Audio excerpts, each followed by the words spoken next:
días.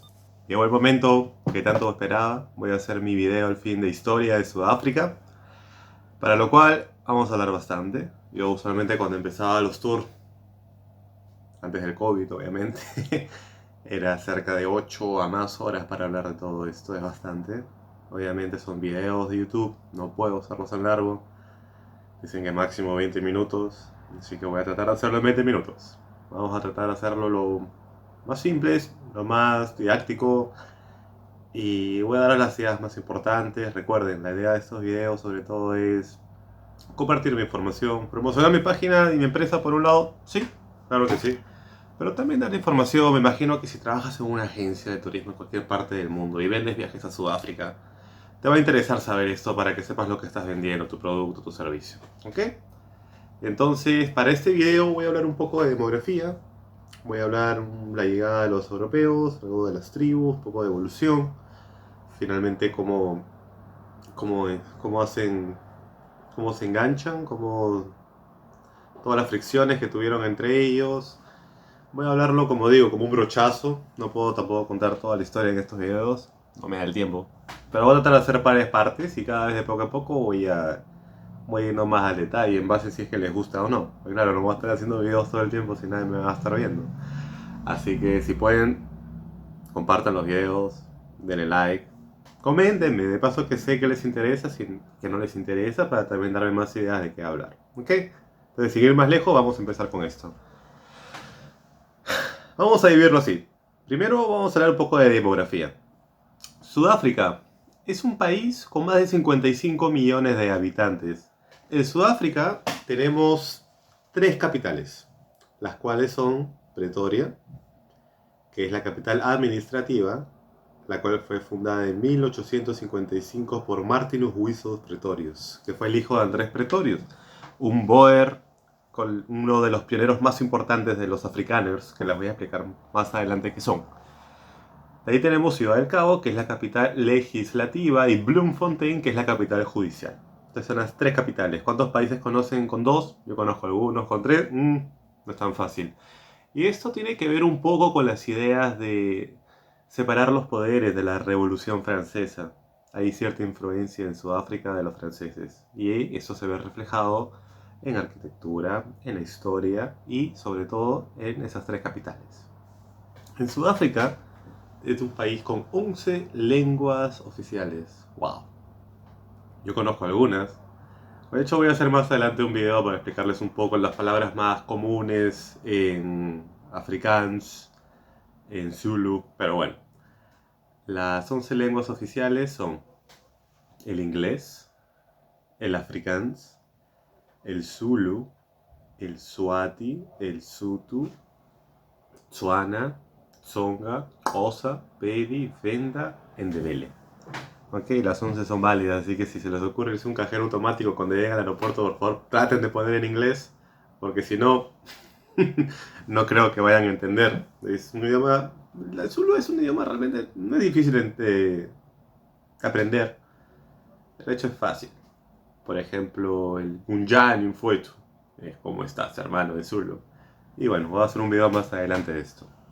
Entonces, bueno, en demografía básicamente esto. Los factores productivos tenemos sobre todo la minería. Sudáfrica es un país muy importante en lo que es minería y metales. ¿Por qué?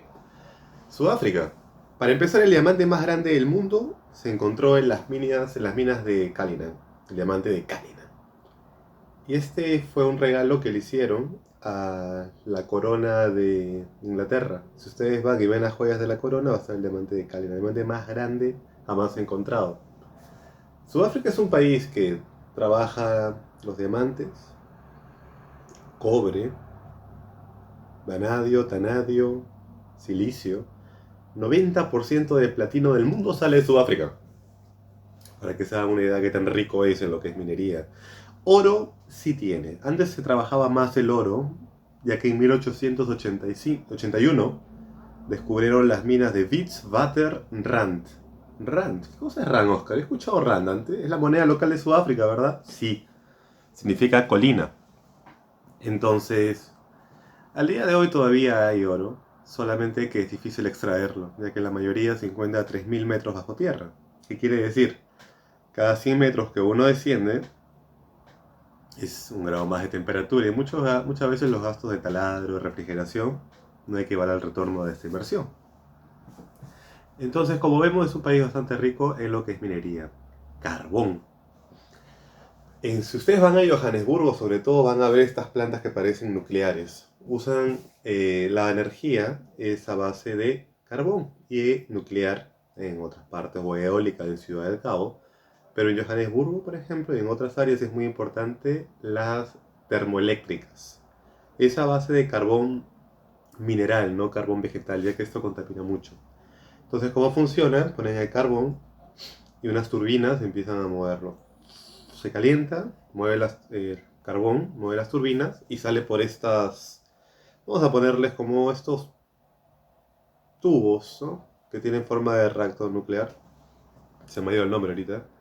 Y bueno, dentro tiene tablas de madera. Entonces eso sale, se evapora, se va filtrando y va al proceso de recirculación.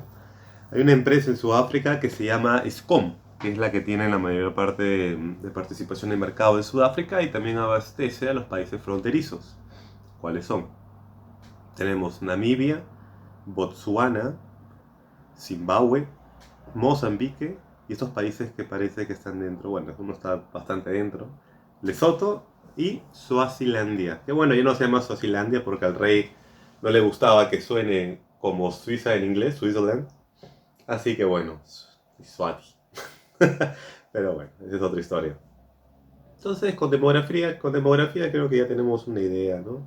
En la agricultura, muy rico en agricultura. Si ustedes viven en España ya habrán visto que muchos de sus productos vienen de Sudáfrica. Es un país que tiene muchos cítricos, tiene mucha naranja, pomelo, tiene caña de azúcar, tiene la macadamia, vamos. La macadamia seguramente todos la conocen, también, de Sudáfrica. Tienen el marula, que ustedes ya han visto en algunos países, sobre todo en Argentina lo venden mucho en el aeropuerto, el licor de marula. El árbol se llama marula y el licor se llama amarula. Y si tomas más de uno es mamarula, así que ten cuidado, ¿ok? Entonces, creo que estamos un poco en lo que es la demografía. Ahora vamos a hablar un poco ya de historia, que es lo que tengo tantas ganas de hacer. ¿Dónde empieza todo? Vamos a ver qué tan lejos me voy a ir esta vez. Vamos por el Imperio Otomano. El Imperio Otomano de pronto llega a Europa. Y de pronto el comercio de especies de la India ya no llega al otro resto de Europa. Y es entonces cuando países como España y Portugal empiezan a hacer expediciones para un nuevo camino a las Indias. Entonces, bueno, los españoles fueron más por el lado del oeste de América. Cristóbal Colón, 1492 en las Bahamas, descubre América.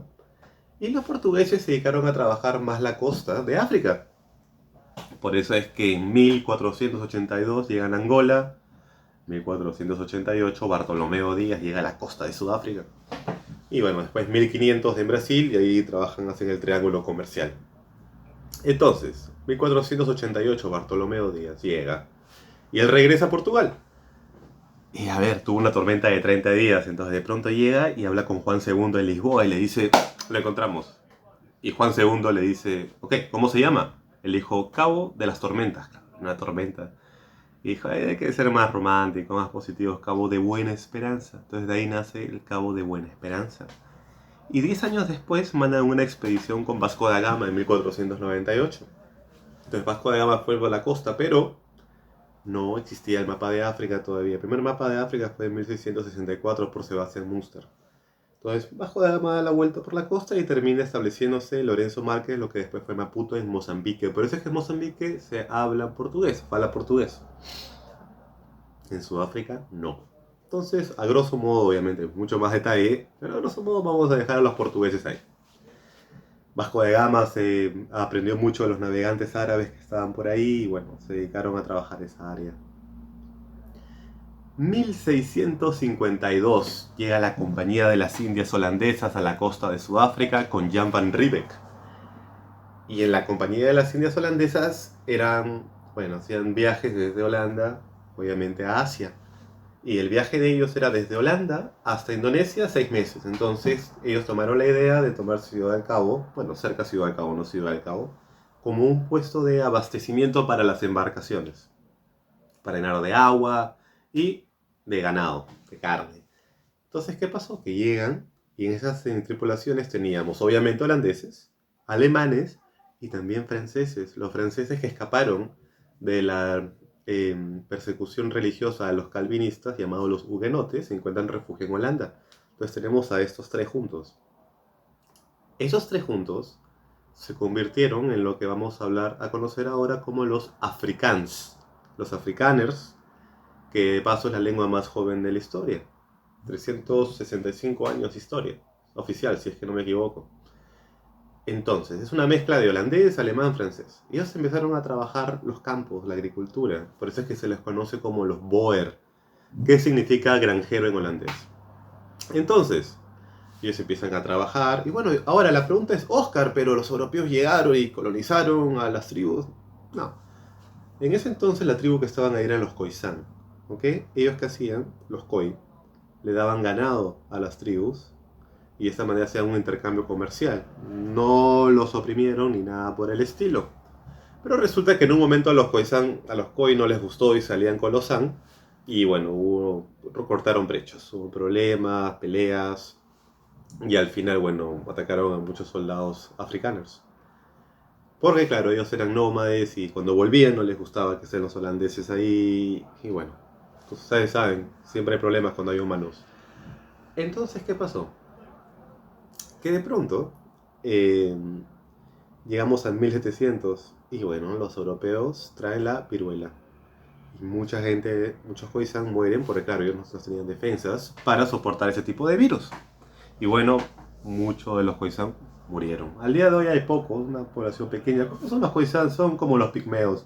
Si han visto la película, los dioses deben estar locos, son muy parecidos. Son chiquititos, delgados, muy flaquitos. Son muy parecidos a los pigmeos realmente. Entonces, ¿qué pasa? Que volviendo a los afrikaners, en el idioma de los afrikaners también tiene una mezcla, ya que ellos, claro, no tenían necesidad de tener esclavos en Sudáfrica, porque es más difícil que traer esclavos de fuera. Ellos tenían sus esclavos de Malasia, por ejemplo, y así es como llegan los musulmanes y la religión musulmana a Sudáfrica, por la gente de Malasia, que bueno, estuvo de esclavos en Sudáfrica, y así sucesivamente. Y tanto así que incluso dentro del idioma africano tomaron un poco incluso de hindi. Por ejemplo, en hindi, muchas gracias, en africano sería Vaya Danki. Vaya es abundancia en hindi. Entonces es un mix. ¿Ok? Pero a ver, estamos en el 1700. ¿Qué pasaba en el mundo? La revolución industrial. Y la revolución industrial también tuvo su pico y su caída. Y de pronto, bueno, si quieres minerales, si quieres metales para tu revolución, ¿qué necesitas? Como inglés. Tienes a la India, de los mejores productores de carbón del mundo, Estados Unidos y bueno, Sudáfrica. Entonces, bueno, llegan a Sudáfrica los ingleses y de pronto pones a pensar, a veces digo si fue coincidencia o no, pero los tres países que acabo de mencionar son los número uno de carbón del mundo. Y resulta que llegan a Sudáfrica y se encuentran con los afrikaners, con los boers. Y bueno, le hicieron las cosas muy difíciles a los afrikaners. Y ellos dicen, ¿qué hacemos? ¿Peleamos o nos vamos? Vámonos. Y resulta que mediante 1835, 1834, 1855 hubo una migración desde Ciudad del Cabo al interior del país. Unos se fueron al norte, al Transvaal, donde está el río Vaal, otros se fueron al sur, al estado de Orange y KwaZulu Natal. Y de esta manera, bueno, ellos salen con sus familias en caravanas. Y ahora yo les pregunto a ustedes, si ustedes salen, imagínense en África, 1834, ¿a qué te expones? ¿Malaria? ¿Enfermedades? ¿Peleas con las tribus? Pues sí. Les cuento unas anécdotas. De hecho, hay un árbol muy, muy conocido en Sudáfrica que es el Yellow Fever. Fever Tree, sorry. Que es el árbol de la fiebre. ¿Por qué le pusieron así? Porque, bueno, en un pueblo cerca de Leidenburg había muchos de estos árboles, que de paso es una acacia. Es la acacia santofolia. No se llama acacia, es burchelia, porque ha perdido la denominación. Pero este árbol es un árbol amarillo y los pioneros dormían debajo de este árbol y pensaron que eran por la malaria, por el árbol que estaban enfermos. Más adelante ya se dieron cuenta que era por la malaria. Entonces ellos llegaron de Oristad al pueblo de Leidenburg, que es el pueblo del sufrimiento. Y bueno, se llama justo así porque muchos murieron, ¿no? Hoy en día se llama el pueblo de Machichín. Ya el gobierno ha ido cambiando mucho de los nombres, que ya no quieren nomás nombres de la época de los africanos. Entonces, ¿qué sucede? Que así como hubieron enfermedades, también hubieron peleas con las tribus. Vamos a la pelea, a la batalla del Río de Sangre, 1838. De pronto estaba el general Piet Retief, obviamente suena francés, y ya estaba con el rey Dingani I de los Zulus. Y ellos ya habían hecho el tratado, estaban festejando, y de pronto el hijo le dice al papá, mira, debajo del polvo hay lanzas. Y el papá dice, nos han traicionado. Y los mataron a todos los afrikaners. Y los Zulus empiezan a avanzar donde estaba Andrés Pretorius, perdón, Andrés Podgíter. Tomaron ese puesto y siguieron avanzando a donde estaba Andrés Pretorius. Y ellos tomaron la decisión, ¿qué hacemos? Somos 474. Ellos son como 15.000. ¿Qué hacemos? Las mujeres dijeron, vamos a pelear. Mujeres dijeron, vamos a pelear. Y bueno, tomaron la decisión de que si ganaban esta batalla iba a ser por la ayuda y obra de Dios. Y le iban a construir una iglesia. Y así fue. Un 16 de diciembre de 1838, se hace de la noche, neblina. Y los Zulus atacaban de noche, pero esa noche como había neblina, les dijeron, los espíritus. Y se hace de día. Y empiezan, ¡pah, pah! Fue tanta sangre que hubo que el río se tornó de sangre. Por eso es que es la batalla del río de sangre. Hasta el día de hoy es un día de feriado nacional en Sudáfrica. Era el día de la batalla del río de sangre. De hecho, el arquitecto Gerard Moerdijk, festejando en el 50 aniversario de la muerte del presidente Paul Kruger, él decide crear este monumento llamado el Voortrekker Monument, de 40 metros, precioso, que todos los 16 de diciembre entra una luz y ilumina una placa que dice Todos por Sudáfrica. Si ustedes van a Pretoria un día, se los recomiendo 100%.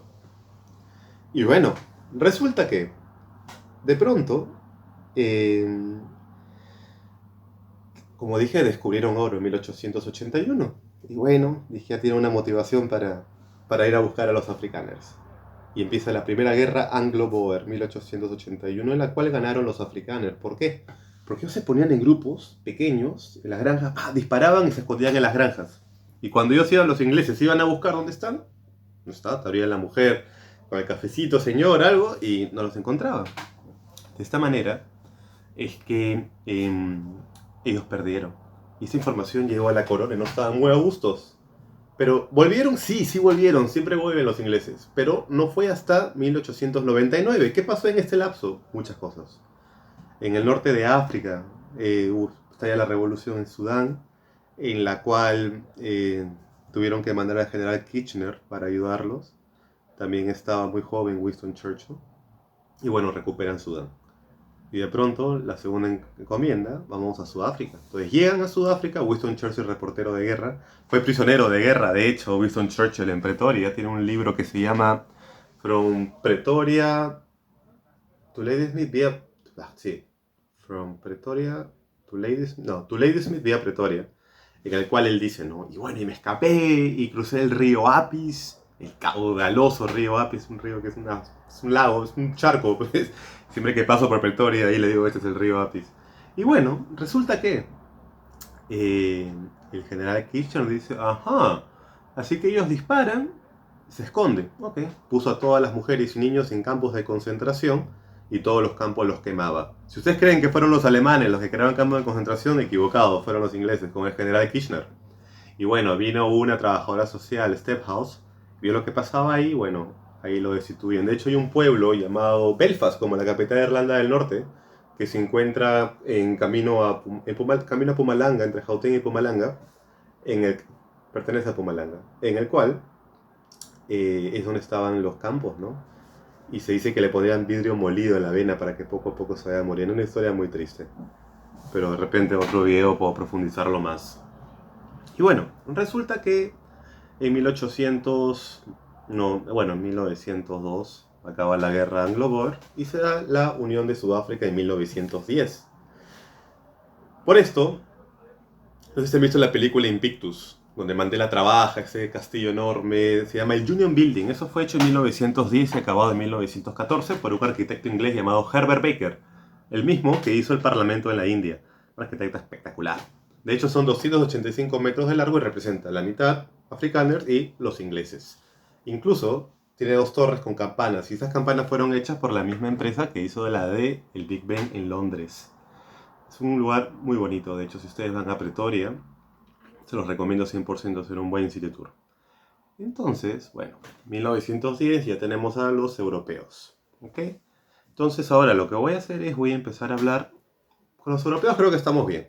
Ahora voy a contarles un poco sobre un poco de evolución, un poco sobre las tribus, para entender un poco a las tribus. A ver, 4.6 billones de años atrás la Tierra era una bola de fuego. Empiezan a caer los cometas, ¡pum! ¡Pum! Con polvo llegan los elementos, se empiezan a combinar y de pronto, bueno, tienes el H2O, océanos, muy bonito. 4.3 billones de años hubo una erupción volcánica cerca al continente americano, el cual empieza a hacer un tapa los cielos con un efecto de bola de nieve. 4.1 millones de años hubo otra erupción volcánica cerca de Siberia que pudo haber tapado a Estados Unidos con 300 metros de ceniza y bueno, los cierros se abren otra vez. Entonces, al abrirse se empieza a calentar, los océanos, que eran de color verde, llenos de hierro, también se empieza a evaporar, con otros gases, la capa de ozono. Llovió por 100.000 años y 3.9 billones de años atrás ya tenemos la Tierra, como la conocemos más o menos. En un momento de la historia se da la cianobacteria, la primera bacteria que existió. Y hay también muchos lugares en Sudáfrica, si ustedes están interesados en la geología, también puedo hacer un video sobre geología en Sudáfrica que también es muy rica. Entonces, ¿por qué voy con esto? Porque quiero hablar un poco de evolución, para ubicarnos en el mapa. Entonces, ¿qué sucede? Que, bueno, 3.3 millones de años atrás, tenemos al Australopithecus africanos caminando por África. Este fue encontrado, los restos más antiguos, por el Dr. Dart y más adelante por el Dr. Brown en las cuevas de Sterkfontein, en Sudáfrica. Por eso le llaman la cuna de la humanidad. Entonces, 100.000 años atrás ya tenemos al Homo erectus, con un 50% más de capacidad cerebral, y hoy en día el Homo sapiens. Entonces, las tribus. 50 años después de que llegan los holandeses, que hablamos que fue en 1652, hubo una gran migración llamada la tribu Nguni, que ellos llegan del norte, se establecen en las orillas del río Limpopo y se empiezan a migrar unos al este. Los Zulus, los Hutus de Lesoto, los Swati, Suazilandia, y los Xhosa se fueron para el este. Ahora, Lesoto, Swati, ¿por qué tienen sus países? Porque estas tribus apoyaron a los ingleses en las batallas Anglo-Boer, que fueron entre los ingleses contra los afrikaners. Y por esto los ingleses le dieron su propia independencia y su reinado. Entonces, resulta que algo interesante que quiero tomar como anécdota es, después que fue la batalla del Río de Sangre que mencioné anteriormente, Andrés Pretorio y este grupo, que para esto fueron 64 caravanas las que tenían, de hecho en la batalla ponen las 64 caravanas como defensa y empiezan a disparar. Bueno, cuando acaba esto, ellos se van para el norte y se encuentran con otra tribu, con la tribu Tswana. Entonces él dice, mira, acabamos de pelear, ya no queremos más violencia. Entonces hablan con el rey de la tribu Tswana y dicen, ¿qué podemos hacer? Ok, dame 900 cabezas de ganado y me muero a 200 kilómetros al noroeste. ¿Qué país que termina en Tswana está a 200 kilómetros al noroeste? Botswana, de ahí viene entonces. Entonces, con las tribus, los únicos que puedes decir que son de Sudáfrica son los Khoisan, que son un grupo muy reducido. Todos los que ustedes ven hoy en día son tan migrantes como los europeos. ¿Okay? Hay que ir con él. Incluso Mandela, él es de la tribu Xhosa, con este clip, Xhosa. Entonces, con lo que es tribus, como dije, al día de hoy son 11 lenguas oficiales, de las cuales 9 son lenguas africanas, que viene la mayoría del norte y este de África. Entonces van a ver que hay ciertas similitudes en muchas de estas. Más adelante voy a explicarles mucho más al detalle, vamos a ver cómo vamos con este video, si me están siguiendo, déjenme saber en sus comentarios. Espero que les haya gustado bastante esta primera parte de video de historia, y más adelante vamos a profundizar muchísimo más, sobre todo de las tribus, qué pasó con Mandela, de dónde viene, qué pasó entre el 1900 al 2000. Mucho que hablar, pero ya es para otro video. Espero que les haya gustado y bueno, que tengan un lindo día. Gracias.